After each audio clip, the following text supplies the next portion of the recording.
श्रमण संस्कृति पाठशाला के प्रेरणा स्रोत एवं मार्गदर्शन स्वर्गीय पंडित श्री रतनलाल जी बेनाड़ा की पुण्य स्मृति में बेनाड़ा उद्योग लिमिटेड आगरा, श्रीमान नंदकिशोर, श्रीमती शांता देवी जैन पहाड़िया, प्रमोद नीना जैन, सुनील निशा जैन पुत्र पुत्रवधू, अंकित इति जैन पौत्र पौत्रवधू, अक्षत जैन पौत्र, आद्विक जैन आन्या जैन पड़पौत्र पड़पौत्री एवं समस्त पहाड़िया परिवार। Firm ARL Infratech limited, Akshat apartments private limited, Jaipur. Shrimati Pushpa Devi Musharraf, धर्मपत्नी स्वर्गीय श्री भागचंद जी मुशर्रफ, पुत्र एवं पुत्रवधू श्री अरुण श्रीमती अमिता मुशर्रफ, पौत्र एवं पौत्रवधू श्री अंकेश श्रीमती इति जैन, पौत्री पयांशी जैन, प्रपौत्र अव्यान जैन एवं समस्त मुशर्रफ परिवार, देवनगर, जयपुर, राजस्थान। स्वर्गीय श्री नेमचंद जैन जी की पुण्य स्मृति में श्रीमती शशिबाला जैन जी, पुत्र एवं पुत्रवधू श्री निखिल जैन जी, श्रीमती शालिनी जैन जी, पौत्री एवं पौत्र निमिषा जैन, शरण्या जैन।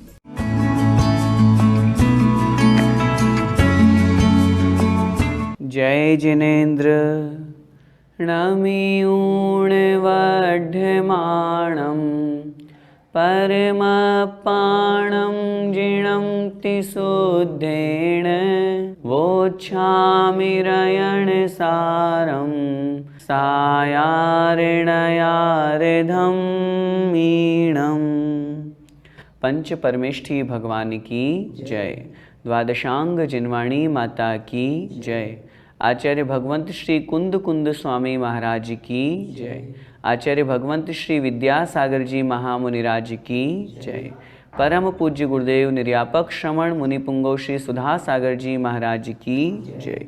अढ़ाई द्वीपस्थ समस्त महामुनिराजों की जय।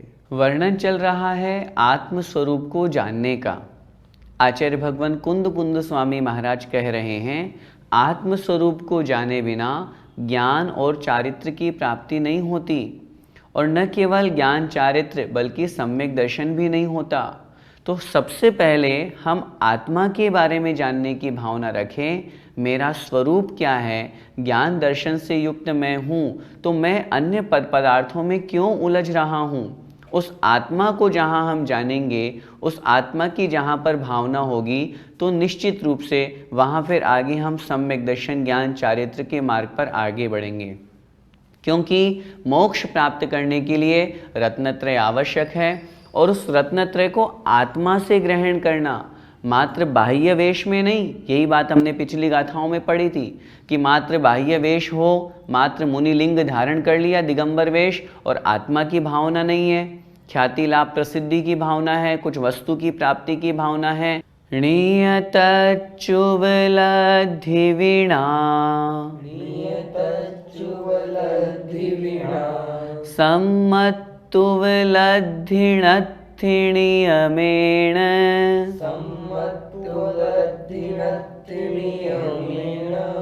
सम्मत्तुवलद्धिवीणा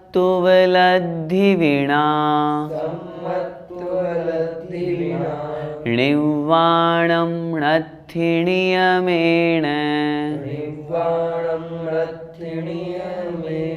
बोलिए, नियतच्चुवलद्धिवीणा सम्मत्तुवलद्धिणत्थिणीयमेण सम्मत्तुवलद्धिवीणा निर्वाणं नत्थिणीयमेण। क्या कह रहे हैं आचार्य महाराज गाथा में? आइए शब्दार्थ के माध्यम से समझते हैं। णीयतच्चुवलद्धिवीणा, णीयतच्चुवलद्धिवीणा।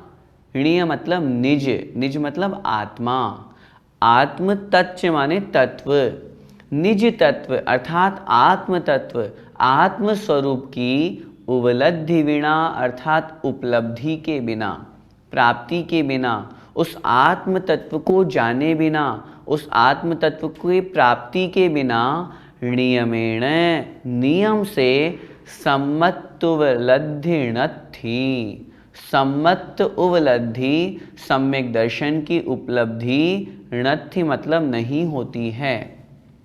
आत्मा को जाने बिना सम्यक दर्शन की प्राप्ति नहीं होती। आत्मा पर श्रद्धान किए बिना, आत्म स्वरूप को प्राप्त किए बिना सम्यक दर्शन की प्राप्ति नहीं होती।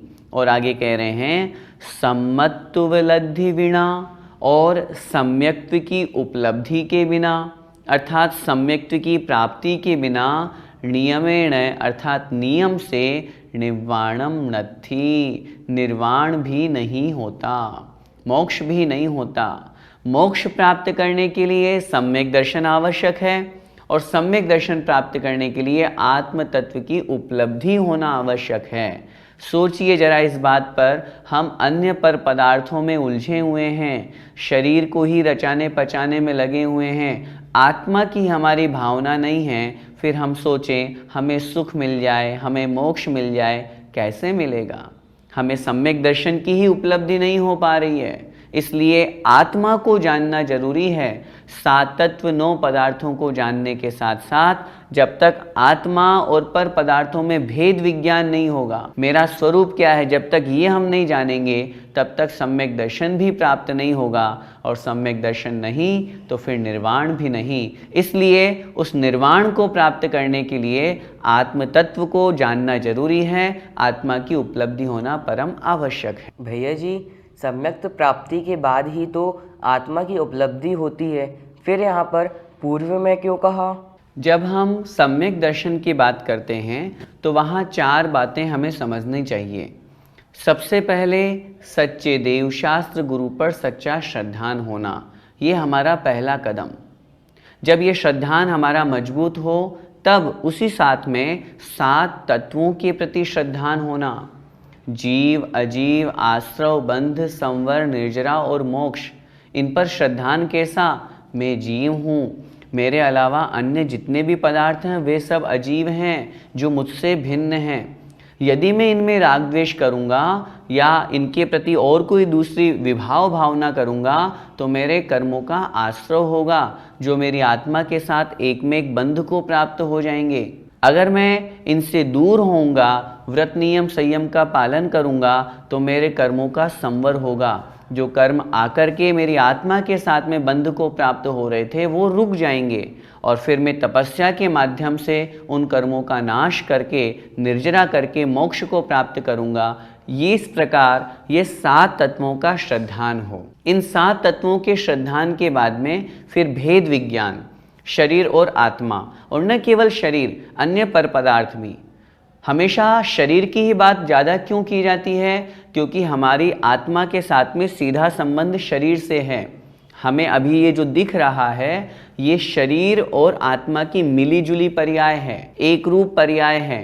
इस अंगुली के प्रत्येक प्रदेश पर आत्मा का प्रदेश है, प्रत्येक आत्म प्रदेश पर पुद्गल का प्रदेश है। इस अपेक्षा से जो सबसे नज़दीक है वो शरीर है, इसलिए ये भेद विज्ञान नहीं हो पाता। तो वो भेद विज्ञान हम करें, शरीर अलग और आत्मा अलग। और फिर चौथी भावना आत्म तत्व की भावना।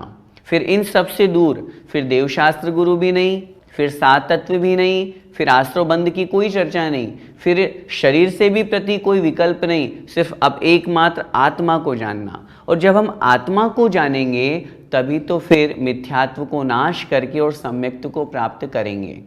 तो इसीलिए आचार्य महाराज ने यहाँ पर कहा है सम्यक्त्व प्राप्ति से पूर्व उस मिथ्या दृष्टि जीव के अंदर जब तक ये भावना नहीं होगी, 5 लब्धियों के माध्यम से जब वो करण लब्धि में प्रवेश करता है तब उस समय उसके ऐसे परिणाम होते हैं, आत्म तत्व की भावना होती है, तभी जाकर सम्यक्त्व की प्राप्ति हो पाती है।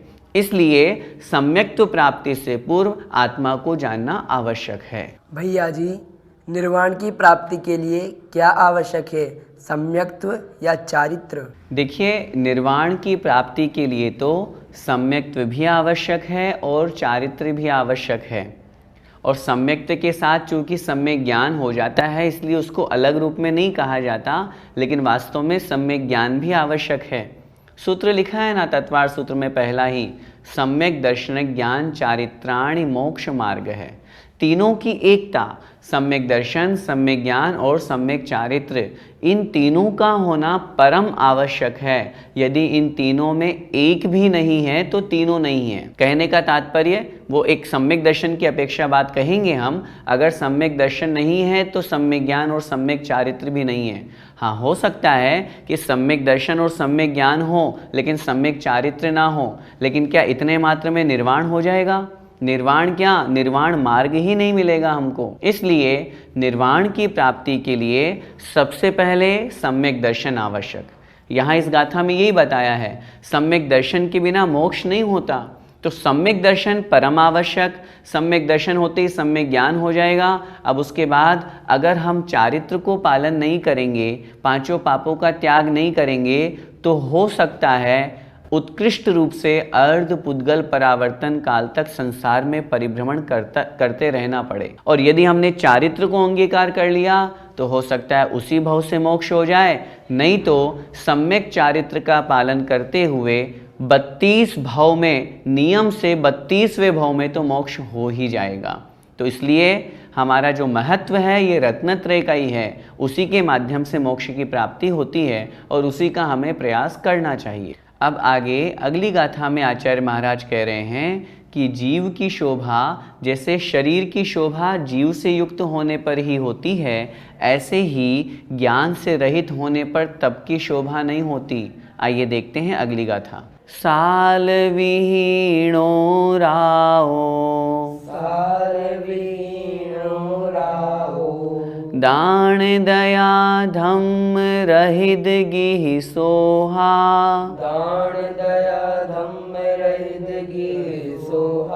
नाण विहीण तवो विय, जीव वीणा देह सोहम न,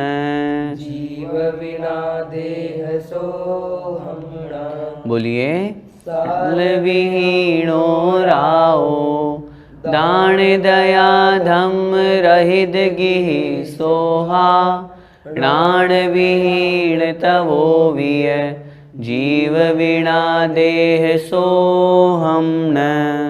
किसके बिना किसकी शोभा नहीं है, आइए देखते हैं शब्दार्थ। साल विहीणो राओ, साल, साल का मतलब होता है दुर्ग या किला। विहीणो माने रहित, राओ मतलब राजा। राजा की शोभा उसके दुर्ग से, उसके किले से होती है। कितना महत्वपूर्ण उसका किला है, ऐसा कैसा किला है कि वहाँ उस राजा तक पहुँचने के लिए उस शत्रु सेना को न जाने कितने सारे द्वार, कितने सारे बीच में जो दिक्कतें हैं उनका सामना करना पड़ेगा, क्योंकि राजा की शोभा उस किले से होती है। राजा किस किले में, किस महल में, किस दुर्ग में निवास करता है, लेकिन उस दुर्ग के बिना राजा की शोभा नहीं है। आगे, दान दया धम्म रहित गिहि सोहा, दान अर्थात दान करना, दया धम्म दयारूप जो धर्म है उससे रहित अर्थात उससे रहित, दान करना, दया और करुणा करना, उस दान धर्म से, दया धर्म से रहित गिहि सोहा, गृहस्थ की शोभा न मतलब नहीं होती है। गृहस्थ की शोभा है वो नित्य प्रति दान करे, जीवों का कल्याण करे, जीवों पर दया करे। आगे कह रहे हैं च माने और, यह का मतलब च, और क्या कह रहे हैं, नाण विहीण तवोवी, नाण विहीन ज्ञान से रहित, तवोवी तप भी, तप भी ज्ञान से रहित होने पर शोभा को प्राप्त नहीं होता।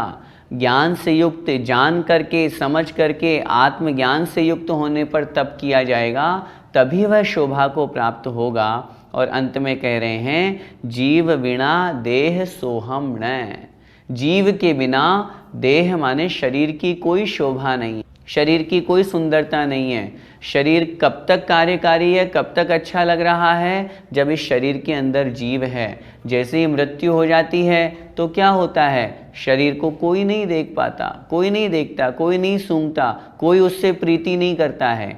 तो जैसे शरीर की शोभा जीव से है, गृहस्थ की शोभा दान दया धर्म से है, तप की शोभा उस किससे है, ज्ञान से युक्त होने पर, राजा की शोभा उस दुर्ग से है। उसी प्रकार जो मूल सिद्धांत समझना है, इस गाथा में कहा कि तप कब कार्यकारी है, जब ज्ञान से युक्त होंगे, ज्ञान से सहित होंगे।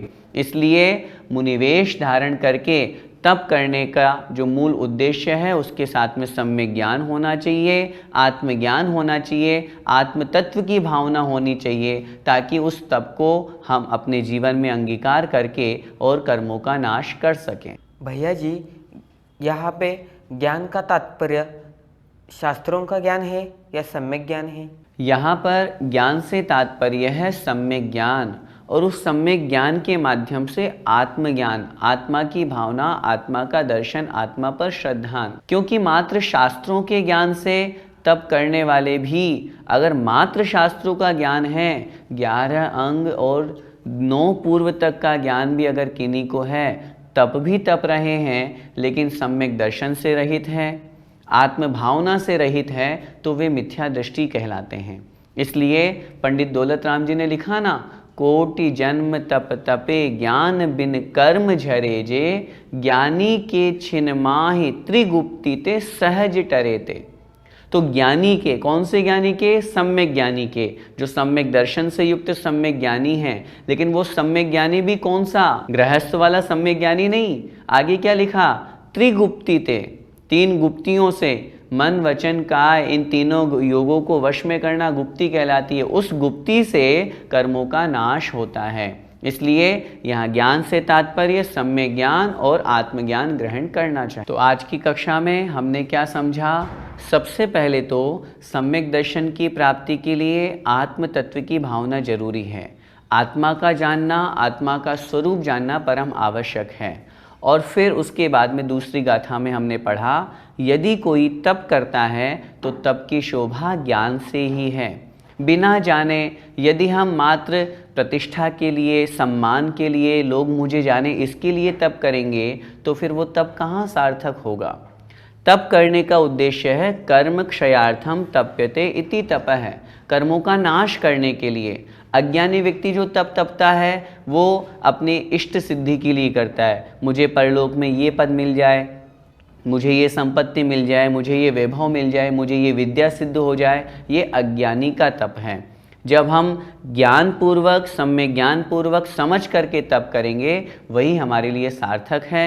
हम सब उस तप को अपनाएं और अपनी आत्मा का कल्याण करें। इसी मंगलमय भावना के साथ बोलिए द्वादशांग जिनवाणी माता की जय। जय जिनेन्द्र।